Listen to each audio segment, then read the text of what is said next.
Can you keep an adorably goofy bat as a pet? I says yes.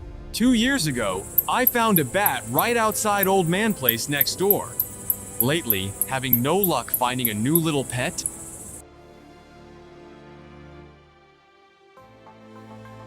But it's winter now.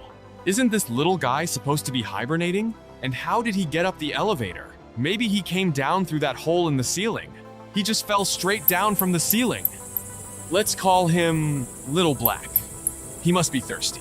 I brought him a spoon of water and held it to his mouth. He looks pretty weak. Let's take him home first and put him on the table.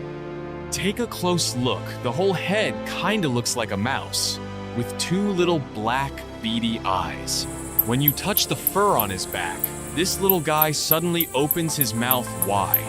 Those big fangs. If he bit you, that would definitely hurt. But looking at his sunken belly, he's probably been starving for a long time. Let's check his body fat. His wingspan is about 55 millimeters, and he only weighs 24 grams. So, what does he eat? Most bats eat insects, but some species feed on fruit or nectar. Luckily, I kept some mealworms and superworms, so he grabbed one to see if he would try it. Seeing I being so polite, Little Black seemed a bit hesitant and slow to warm up. But once the room got warmer, Little Black fully woke up from hibernation. Just as Little Black was enjoying the scratch, suddenly, something unexpected happened. He spread his wings and started circling around the room while flying. And what surprised me the most was that Little Black took off right from the floor. There's a saying that bats need some height to get airborne, but not him. After flying for a while, Little Black got even more energetic. After all that flying, he was pretty hungry. So, I broke a mealworm in half and fed it to Little Black. At first, Little Black refused to beg, but the smell of breadworms was too tempting to resist, so Little Black couldn't help but say, "God bless you." Although bats might carry a lot of viruses on their bodies, scientists haven't found any viruses that actually threaten the health of tears or bats. It doesn't really matter, but humans have learned a lot from bats, like inventing radar based on their echolocation. An adult bat can eat 3,000 to 4,000 mosquitoes in one night. Little Black eats super fast. While we're talking, he's already eaten 20 mealworms, so he gave him some water to drink. I found an unused hamster cage, lined the bottom with some cotton, then cut a piece of cloth to cover the cage. This way, Little Black felt safe. The next day, I figured out how to feed Little Black. First, he put mealworms on Little Black's nose so he could smell the scent. That way, he could start eating quickly. After that, it was unstoppable, like turning on a fire hose. The important thing was to keep up with Little Black's eating pace, I thought. It's kinda unbelievable that such a tiny animal ate 9 large mealworms and 83 superworms in one go, totally stuffed. 3 days later, the bottom of the cage was covered with Little Black droppings. Looks like the little one's pooping normally. The keeper decided to just put the superworms straight into the cage so the little guy could find his own food. Days later, the keeper found the little guy hanging upside down in the cage. After 3 days of eating, he'd regained his strength and could sleep normally while hanging.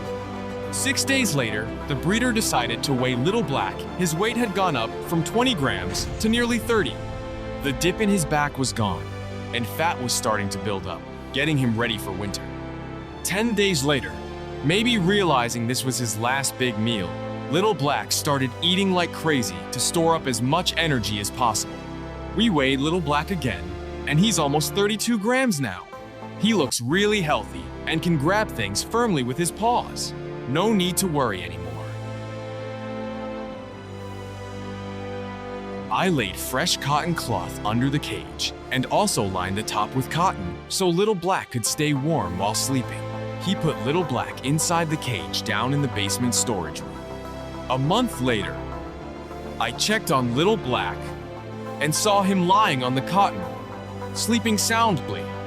A month and a half later, I decided to check on Little Black, wearing gloves just in case. He opened the cage and found that Little Black's eyes were already open. He weighed Little Black only a bit over 20 grams. This hibernation used up 5 grams of fat. Before that, I gave him 50 mealworms. The weight of those mealworms was about the same as what Little Black burns during hibernation. He started gobbling them down like crazy. He slept for a month and a half and seemed starving, but he still remembered I and even the taste of mealworms. This time, there was no hassle at all. He ate smoothly, finishing one plate after another, eating a total of 86 mealworms. After eating his fill, Little Black fell asleep again. 3 months later, spring arrived and everything came back to life. Time for begging again. I'm honest, and lots of little bugs have appeared now. Little Black only weighs 20 grams. The outdoor temperature is nice and comfortable. After sunset, I took Little Black out to the wild and found a spot by a small river to release him. Little Black seemed reluctant to leave. It was probably his way of saying goodbye to me. Then, the little black guy took off and disappeared into the distance. All right, that's it for this episode of Bat's Story. See you next time.